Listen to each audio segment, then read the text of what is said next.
Market. We're here at Uncle Giuseppe's Marketplace with Giovanni, who is going to make something delicious. What are we doing? We're doing a nice spring salad. We're using orzo, and we're gonna call it a Spring Orzo Salad. I like that. What we are gonna do is gonna build a simple vinaigrette, okay? Super, super simple. So I'm gonna take just a little bit of mustard. I'm gonna put it on the bottom there. I'm gonna hit it with a little bit of acid. Vinegar. Red wine vinegar.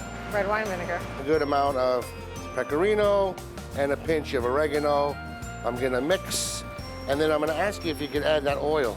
Oil? Sure. Yeah. You tell me when. I will tell you when. I think we're good there, Lil. And let's hit it with a little bit of salt and pepper, and then we'll build the salad, and we'll dress it, and we'll plate it. Sounds good. We'll grab our orzo here. I have thinly sliced scallions. Put half of that in there. Blanched and cut asparagus. And these are thinly sliced radishes, because why not, right?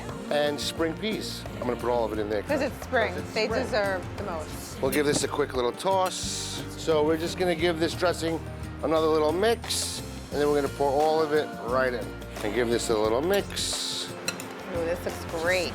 This is a great spring salad. I like all the green with that little pop of the radish. And just a little parsley, just to brighten it up a little bit more. And that's it, Lil. That looks so good. Spring Orzo Salad. Love it. Easy, delicious, and healthy. My 3 favorite things. Head to our website, news12.com. You'll find it there. Thanks, Gio. Thank you, Lil.